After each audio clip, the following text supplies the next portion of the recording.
જય શ્રી રામ ભક્તજનો. કાલે મેં આપણી કથાને જ્યાં વિરામ આપ્યો હતો ત્યાંથી આજે હું તમને કથાનું રસપાન કરાવું છું. તો ચાલો ભક્તજનો આપણે કથાનું રસપાન કરીએ. યહ તો ઘર હે પ્રેમ કા, ખાલા કા ઘર નાહી. નાનકે કબીરે બધાએ કહ્યું કે આ તો ભક્તિનો માર્ગ છે, આ તો સુરાપુરાનો માર્ગ છે, આ તો કુરબાની આપવાનો માર્ગ છે, કંઈ માસીનું ઘર નથી. જે માથા આપવાની તૈયારી કરે એ ભક્તિ કરી શકે. કંઈ 5 મિનિટમાં ભક્તિ થઈ જાય? હવે તો આજે બધા બોર્ડર મારે છે કે 10 મિનિટમાં સાક્ષાત્કાર. એ તો આજે બધું ચાલે છે. 15 મિનિટમાં ધ્યાન અને 20 મિનિટમાં પ્રાપ્તિ. મુંબઈમાં એમ કહેવાય કે મરીન ડ્રાઈવ ઉપર ચાલતા ચાલતા ધ્યાનમાં પડી જવાય. તમે ફરતા હો ને તમને ધ્યાન લાગી જાય. 20 મિનિટમાં તમને ધ્યાન લાગી જાય. હવે આ ધ્યાન કેવું લાગતું હશે ભગવાન જાણે. ઋષિ મુનિઓના ઉપર રાફડા થઈ ગયા હતા, તોય પત્તો લાગતો નહોતો. અને આજે અડધા કલાકમાં ધ્યાન કંઈ સહેલું છે? એ માનો એટલું સહેલું નથી. જલીલ આસા નહીં આબાદ કરના, ઘર મોહબ્બત કા यह तो उसी का काम है जो खुद बर्बाद होते हैं. જે પોતે સમર્પિત થઈ જાય. આપણા ભારતમાં એમ કહેવાય છે કે કેટલીય યાત્રા પછી ભક્તિ મળે છે. સૌરાષ્ટ્ર ગુજરાતમાં ધનો કરીને ભગત થઈ ગયા. એ કણબી હતો, પટેલ ધનો ભગત. એણે ખેતી કરી. ખેડૂત ખેતી કરી શકે? એણે ખેતીમાં કપાસ વાવ્યો અને ભક્તિના કપાસનું વાવેતર ધના ભગતે કર્યું. ખૂબ જતન કર્યું. ખૂબ કપાસને, ભક્તિના કપાસને સાચવ્યો. અને જ્યાં કપાસને ફૂલ આવ્યા, કાલા આવ્યા અને એ ફૂટ્યા, ત્યાં ધના ભગતનું પ્રારબ્ધ પૂરું થઈ ગયું.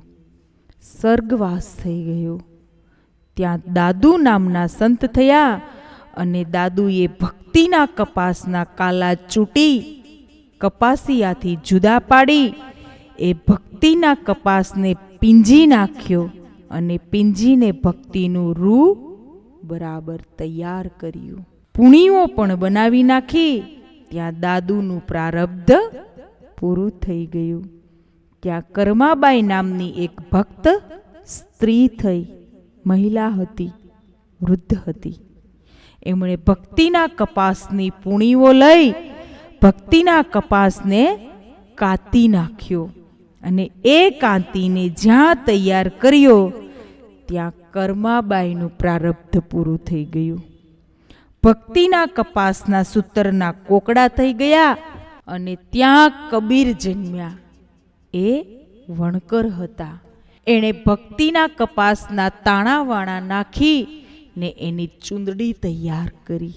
જ્યાં ચૂંદડી તૈયાર થઈ, ચદરિયા તૈયાર કરી, ત્યાં કબીરનું પ્રારબ્ધ પૂરું થઈ ગયું. ત્યાં મીરાનો જન્મ થયો. એ ભક્તિની ચૂંદડી મીરાબાઈએ ઓઢી લીધી. આટલી યાત્રા કરો ત્યારે ભક્તિનું ઓઢણું માથા ઉપર આવે છે. એ કાંઈ સહેલું નથી કે 10 મિનિટમાં ધ્યાન લાગી જાય. એ તો દંભીન નિજમતી કલ્પિત કરી પ્રગટ કીહે બહુ પંથ. દંભી લોકોએ પોતાને ફાવે એવા માર્ગો ઊભા કર્યા છે. વરસાદ પડે અને તમે જે વાવ્યું હોય ને એ તો ઉગે, પણ વાવ્યા વગર બીજું બહુ ઉગે એમ ત્યારે બીજું બહુ ઉગ્યું છે. ઋષિઓએ વાવ્યું હતું એ તો છે જ, પણ બીજું તમે વરસાદ પડે ત્યારે જોજો, નહીં તો ડુંગરા ઉપર કોઈ વાવવા ગયું છે.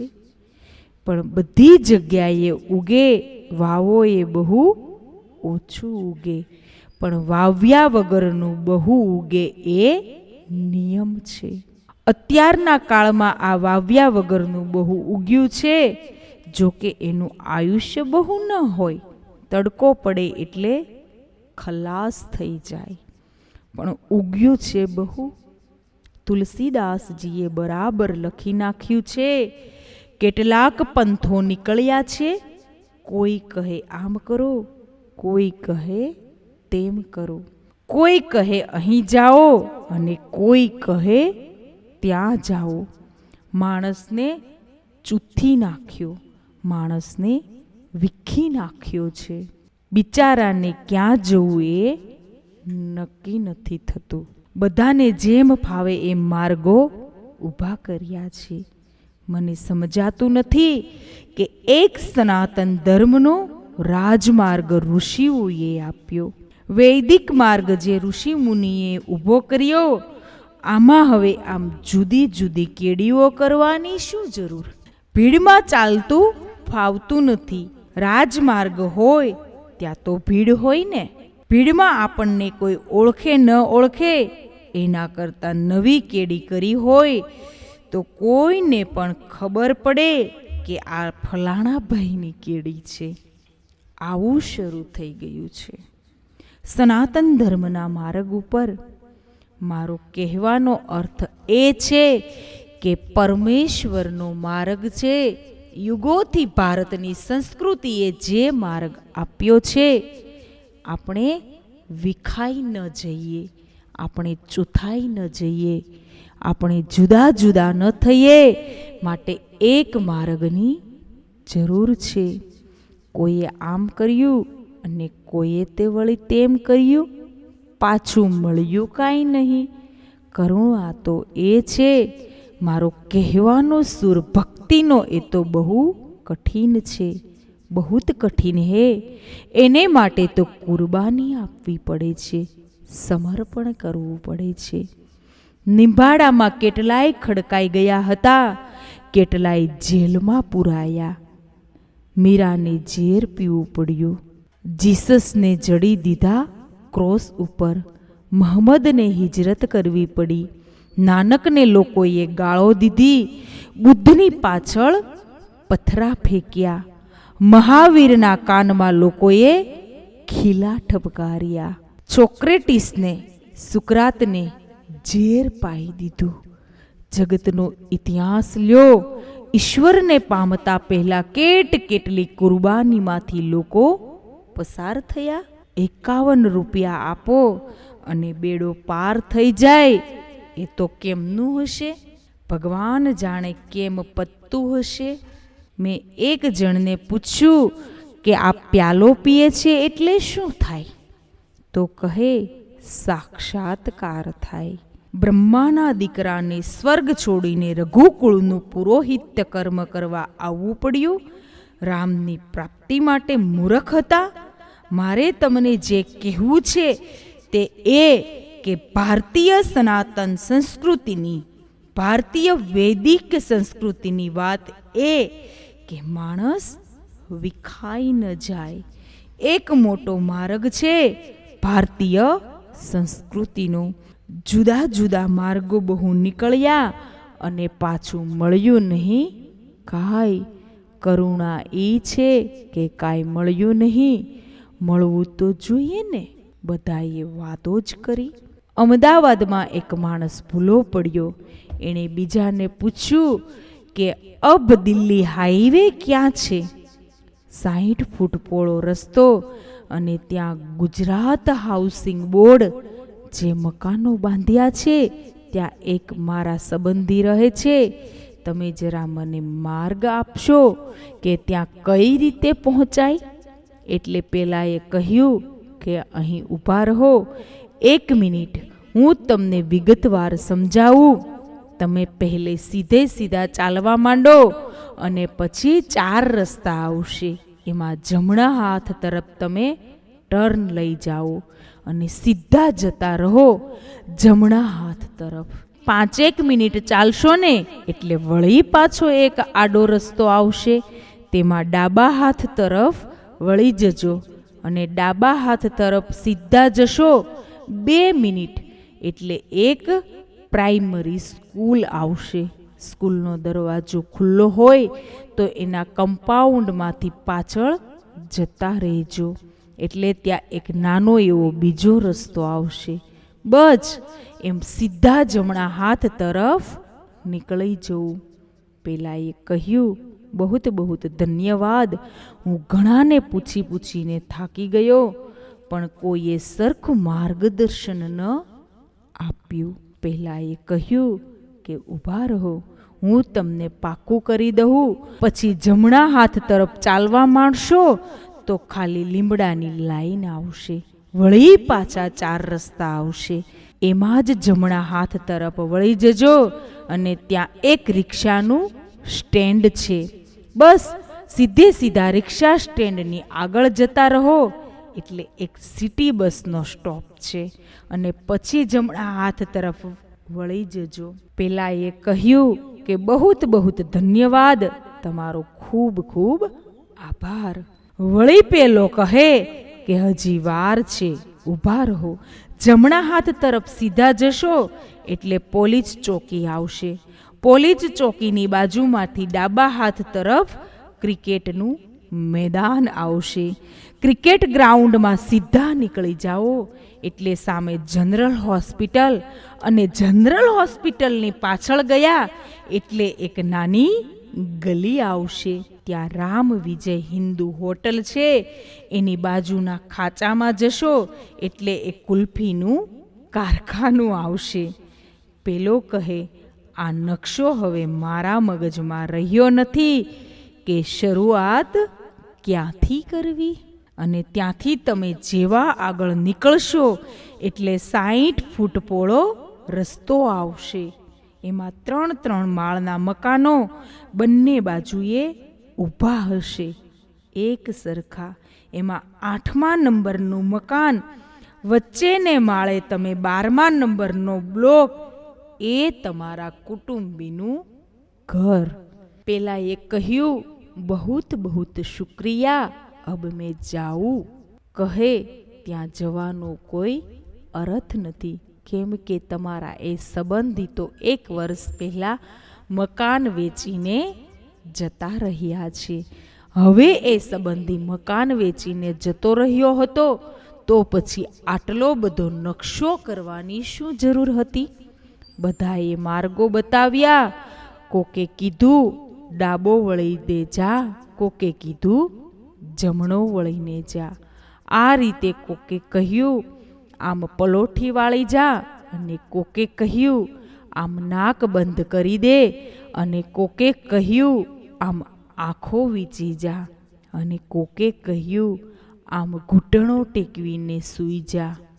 તો કોઈકે કહ્યું આમ થઈને જા અને આમ કરી નાખ, અને છેલ્લે પાછું એમ કીધું કે જેને મળવાનું છે એનો તો કોઈ અતોપતો નથી, કારણ કે એ બનાવનારા બિચારાને જ પતો નથી.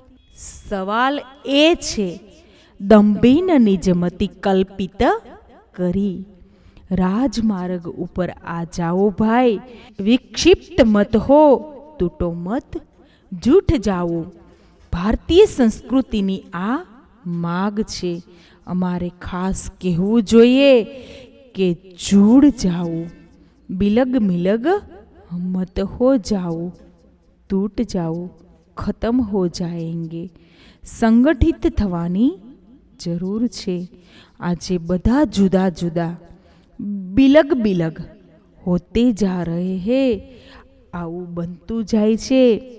જે સંસ્કૃતિના જતન માટે ઋષિ મુનિઓએ પ્રાણો છોડ્યા છે એ સંસ્કૃતિના આપણે વારસદાર છીએ. એ અસ્મિતાના આપણે વારસદાર છીએ. મારો કહેવાનો મૂળ આશય કે ભક્તિએ બહુ કુરબાની માગી છે. 10 મિનિટમાં નથી પતતું, 15 મિનિટમાં કે અમુક પ્યાલો પી લેવાથી નથી પતતું ભાઈ. એના માટે તો સાધના કરવી પડે છે. ધનાએ શરૂ કર્યું ત્યારે મીરાએ ચૂંદડી ઓઢી શકી. ભક્તિની યાત્રા આટલી લાંબી થઈ શકે છે. જલીલ આ ચા નહીં, आबाद करना ये घर मोहब्बत का, यह उसी का काम है जो ખુદ બરબાદ હોતે હે. અને એ ભક્તિનો જેનામાં નશો હોય એ માણસ ગમે તેવી વિપત્તિ આવે તો ટક્કર ઝીલે. બાકી 5 મિનિટમાં જે 10 વખત રોયા હોય તેવા માણસની આગળ શું સંસ્કૃતિની અપેક્ષા? તેવા માણસ આગળ શું સંસ્કૃતિની અપેક્ષા? સવાર ઉગીને સાંજ સુધી રોતલ જ વાત કરતો હોય, હેરાન થઈ ગયો, મરી ગયો. અરે પણ તું શું જીવે છે જ ક્યાં છે કે તું મરી ગયો? ઘણા 5 મિનિટમાં 10 વખત મરી ગયો એમ બોલે, મરી ગયો. અરે પણ તું શું મરી ગયો? આમાં કંઈ ખબર પડતી નથી, હેરાન થઈ ગયો અને મરી ગયો. આવા માણસો શું થશે? મને તો લાગે છે, એટલે કહું છું.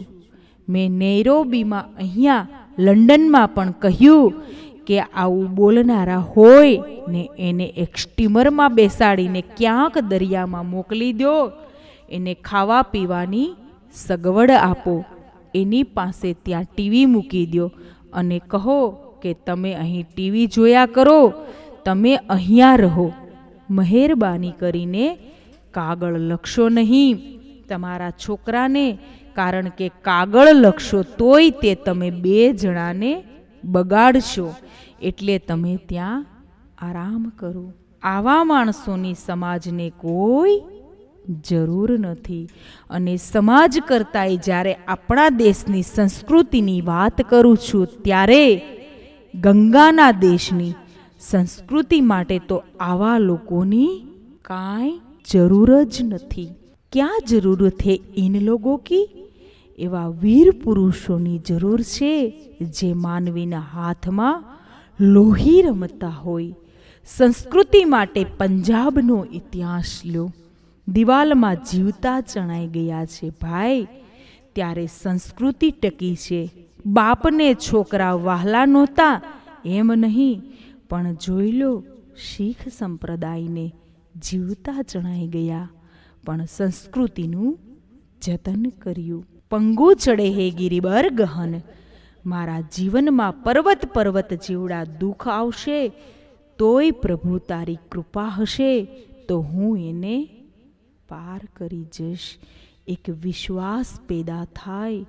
તારો ધણી તને રિવોલ્વર દેખાડે અને તને એનો ડર ન લાગે તો આજ મારા બાપે મને રિવોલ્વર બતાવી છે. પેલા અંગ્રેજ સ્ટીમર ઉપર બોલી રહ્યો છે, હું શું કામ ડરું? મને શેનો ડર હોય? કેટલી નિષ્ઠા હશે, કેટલી શરણાગતિ હશે. આ અર્થમાં તુલસી કહે છે, મૂક હોહી વાચાલ પંગુ ચડે તે ગિરિવર ગહન. જાશુ કૃપા છો દયાલ દ્રવહુ સકલ કલી મલદહન. બીજો ચોરઠામાં આ વાત કરી અને પછી ત્રીજા ચોરઠામાં કહ્યું, નીલચરો રૂહ શ્યામ તુરન અરુણ બારિજ નયન. કરહુ સો મમ ઉપર ધામ સદા ક્ષીર સાગર શયન. ક્ષીરસાગરમાં શયન કરનારા હે લક્ષ્મી નારાયણ, તમે કાયમ મારા હૃદયમાં નિવાસ કરો. આ માગણી કરી, આ લખ્યું અને કુંદ ઇન્દુ સમદેહ ઉમાન કરું ના અયન. જાહિદિન પર નેહ કરહુ કૃપા મર્દન મનયન. કુંદ ઇન્દુ સમદેહ હે ઉમા રમણ, હે પાર્વતી પતિ, જેને દીન ઉપર અતિ નેહ છે, જેને દીન માણસ ઉપર, સામાન્ય માણસ ઉપર બહુ પ્રેમ છે. શંકરજીનું વ્યસન છે દીનને ભયથી મુક્ત કરવા. ઘણા લોકો કહે ને શંકર ભાંગ પીવે છે, ગવાય છે. એ વાત બરાબર છે. શિવજીને ધરીને પછી પ્રસાદ લેનારા ખાસ બોલે, પણ શિવજીનું વ્યસન જુદું જ છે. પુષ્પદંતાચાર્યે લખ્યું છે, ભુવન ભય ભંગ વ્યસનીન. હે ગંગાધર, તમને એક જ વ્યસન લાગુ પડ્યું છે કે સંસારના સામાન્ય માણસો, દિનહીન માણસો જ્યારે દુઃખમાં પડે ત્યારે એને ભયથી મુક્ત કરવાનું. એટલે તુલસી કહે, જાહી દિન પર નેહ. જેને સામાન્યમાં સામાન્ય માણસ પર નેહ છે એવા કામદેવને બાળનાર હે પ્રભુ, તમે મારા ઉપર કૃપા કરો. 4 સ્તુતિ પછી હવે વંદન ચાલુ થાય છે. બંદુ ગુરુપદ કંજ કૃપા સિંધુ, નર રૂપ હરી મહામોહતમ પુંજ, જાસુ બચન રવિ કર નિકર. ગુરુદેવના ચરણારવિંદમાં ગોસાઈજી મહારાજ કહે, મારા નમસ્કાર. જે મનુષ્યના રૂપમાં હોવા છતાંય સાક્ષાત હરિરૂપ છે, સાક્ષાત નારાયણ સ્વરૂપ છે, અને જેના શબ્દો સૂર્યના કિરણ સમાન છે, સાક્ષાત નારાયણ સ્વરૂપ, અને જેના શબ્દો સૂર્યના કિરણ સમાન છે, અને જેના પગલાં કમળ સમાન છે. તુલસીએ કેટલી સરસ વાત કરી. ગુરુ એનું નામ, જેના પગલાં કમળ જેવા હોય અને જેના શબ્દો સૂર્ય કિરણ સમાન હોય. આ બંને વસ્તુ સાથે હોવી જોઈએ. આજે મારા અને તમારા શબ્દો સૂરજના કિરણ સમાન હોય છે. ભાષા બહુ સુંદર હોય પણ પગલાં કમળના જેવા નિર્લેપ નથી હોતા. કમળ જેમ નિઃસંગ હોય, વાણી તો ઘણાની રોચક હોય છે, પણ આચરણ નિર્લેપ નથી. જેના આચરણ નિર્લેપ હોય, જેના પગલાં નિર્લેપ હોય. કંજની ઉપમા આપી છે, બંદો ગુરુપદ કંજ, જેના પગલાં કમળ સમાન. બીજા અર્થમાં પ્રકૃતિનો નિયમ છે કે સૂર્યના કિરણ પડે તો જ કમળ ખીલે છે.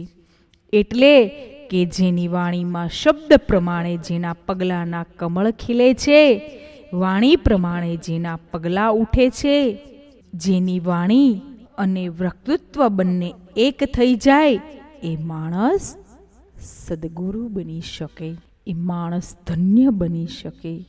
વાણી કરતાં આચરણ કેવું? કમળના જેવું છે, બધામાં રહેવા છતાં બધાથી પર છે, નિસંગ છે. તો બંદો ગુરુ પદ કંજ. આપે કથા સાંભળી હશે. ચિત્રકૂટમાં રામ અને સીતાજી બેઠા છે. લક્ષ્મણજી ફળ ફૂલ લેવા ગયા છે. આજ એક ઘટના બની. રામજીએ સીતાજીને કહ્યું કે જાનકી, જરા મારા ચરણની સામું તો જુઓ. સીતાજીએ રામના ચરણની સામું જોયું. રામજીએ કહ્યું, સીતાજી, તમને એમ નથી લાગતું કે તમારા ચરણ કરતાં મારા ચરણ સુંદર છે? આવો રામજીએ દાવો કર્યો. જાનકીજી, તમારા પગ કરતાં મારા પગ વધારે સુંદર લાગે છે. આપના ચરણ કરતાં મારા ચરણ અધિક સુંદર છે. સીતાજીએ કહ્યું, નહીં મહારાજ, માફ કરજો. જ્યારે તમે દાવો કરો છો તો મારે કહેવું જોઈએ કે નહીં, આપના ચરણ કરતાં મારા ચરણ સુંદર છે. બંને વચ્ચે તકરાર શરૂ થઈ. સીતા કહે મારા ચરણ સુંદર, રામજી કહે મારા ચરણ સુંદર. दोनों आज बहुत खूब सुंदर तकरार કરી રહે હૈ. હરીફાઈ શરૂ થઈ, સ્પર્ધા. છેવટે સીતાજીએ રામજીને કહ્યું કે મહારાજ, આપણે સામસામી દલીલો કરીએ. હું કહું મારા ચરણ સુંદર, તમે કહો મારા ચરણ સુંદર, પણ ન્યાય તો લખન ભૈયા આપી શકે. કારણ કે આપણા બંનેના પગની સેવા એ કરે છે. એટલે સેવા કરનારો વધારે નક્કી કરી શકે કે બેમાંથી કોના ચરણ વધારે સુંદર છે. કારણ કે આપણા ચરણનો સેવક એ છે. રામજી બોલે, ઠીક હે, ન્યાય એને કરવા દો, આવવા દો. લક્ષ્મણજી ફળ ફૂલ લઈને આવ્યા. રામજીએ કહ્યું, લખન, આજે તારે એક ન્યાય આપવાનો છે. શું છે? હું એમ કહું છું કે મારા ચરણ સુંદર છે. સીતા કહે છે કે મારા ચરણ સુંદર છે. તું અમારા બંનેના ચરણની પૂજા રોજ સવારે કરે છે, એટલે હવે તું નક્કી કર બેમાંથી કોના ચરણ સુંદર છે. લક્ષ્મણજી કહે, મહારાજ, આ બાબતમાં મને ક્યાં નાખો છો? મને કેવળ સેવા દો. મારે કોના પગ સુંદર એ નક્કી નથી કરવાનું. બોલે નહીં, તું બતાવ. લક્ષ્મણજી કહે, હવે મારે આમાં નિર્ણય શું આપવો? રામજી કહે, નહીં લખન, અમને બેમાંથી કોઈને ખોટું નહીં લાગે. સીતાજીને લક્ષ્મણજીએ પૂછ્યું કે માતાજી, નારાજ નહીં થાવ ને? કહે, નહીં, તમે જે ન્યાય આપશો તે અમે હર્ષિત થઈને સ્વીકારી લેશું. લક્ષ્મણજીએ નિર્ણય બહુ સરસ આપ્યો. રામ અને સીતા બેઠા છે. માતાજી રામજીના ચરણ બતાવ્યા. સીતાજીને કહે, આ ચરણથી આ ચરણ સુંદર લાગે છે. આટલું વાક્ય બોલ્યા. રામજીના પગ બતાવીને કહ્યું કે આ ચરણથી આ ચરણ સુંદર લાગે છે. એનો અર્થ એમ થાય કે રામજીના કરતાં તમારા ચરણ વધારે સુંદર લાગે છે. એટલે સીતાજીને ન્યાય મળ્યો. આ ચરણથી આ ચરણ સુંદર લાગે છે. જાનકી ખુશ ખુશ થઈ ગયા. રામજી નીચું જોઈ ગયા કે આ તો ન્યાય એ પક્ષમાં ગયો. સીતાજી કહે, બસ પ્રભુ, ન્યાય આવી ગયો ને? તમારા કરતાં મારા પગ સુંદર. લખન ભૈયા કહે છે, આ ચરણથી આ ચરણ સુંદર લાગે છે. લક્ષ્મણજીને રામજીએ પૂછ્યું કે તું એ અર્થમાં કહે છે? ચોખવટ કર. સીતાજીને ચોખવટ કરી કે માં, તમારા ચરણ સુંદર છે એ બરાબર રામજીના ચરણ કરતા. પણ ધ્યાન રાખો, હું જે કહું છું તે કે આ ચરણથી આ ચરણ સુંદર લાગે છે. પણ આ પગલાં ન હોય તો આ પગલાંની કોઈ કિંમત નથી. એ તો રામને પગલે પગલે ઉઠ્યા છે ને મહારાજ, એટલે આ ચરણને લીધે આ ચરણની કિંમત છે. રામભદ્રને પગલે પગલે તમે ચાલ્યા છો, એટલે આમ સીતાના એ ચરણ સુંદર કહી દીધા. અને રામચરણ ન હોય તો આ સુંદર નથી. એમ કહીને રામના ચરણનું ગૌરવ પણ વધાર્યું. દોનો ખુશ. આ જોઈને લક્ષ્મણજીએ કહ્યું કે મહારાજ, બંનેને ખુશ થવાની જરૂર નથી. ત્રીજો અર્થ છે, દોનો ચૂપ હો ગયે બાદ મેં. લક્ષ્મણજીએ ત્રીજો અર્થ એ કર્યો કે મહારાજ, પગલાંની સુંદરતાનું મહત્વ નથી, પણ આ આચરણથી આ ચરણ સુંદર લાગે છે. માનવીના આચરણથી એના ચરણ બહુ સુંદર લાગે. આચરણ ન હોય તો પગલાં ગમે તેટલા રૂપાળા હોય એની કોઈ કિંમત નથી.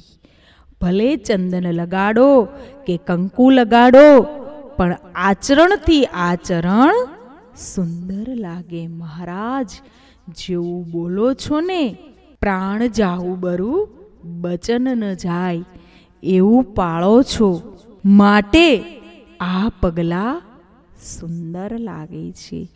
બંદો ગુરુપદ કંજ. જેના ચરણ કમળ સમાન, જેના શબ્દ સૂરજના કિરણ સમાન, એ ગુરુ પદવીને ધારણ કરી શકે એવા ગુરુ મહારાજના ચરણમાં વંદન કર્યા. તુલસીજીએ અને આપણે પણ રામચરિત માનસની પહેલી ચોપાઈ શરૂ કરીએ ते पहला अपने अपने गुरु महाराज को एक बार भाव और प्यार से साथ में हम प्रणाम करें।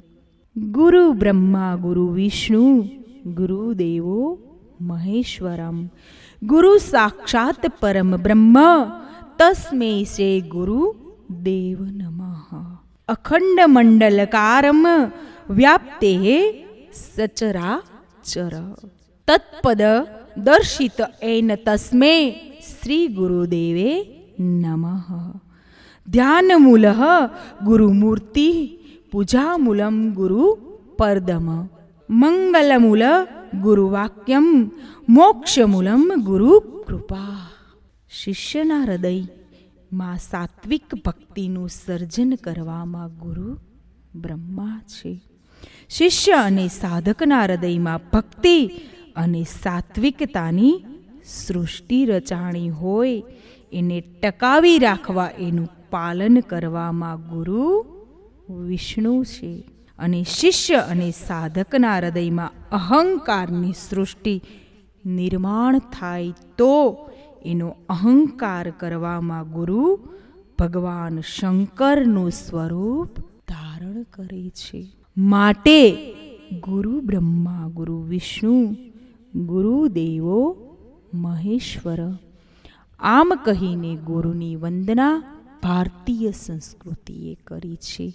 ગુરુદેવના ચરણારવિંદમાં વંદન કરીને રામચરિત માનસની પહેલી ચોપાઈ ભક્તજનો આપણે આવતીકાલે રસપાન કરીશું.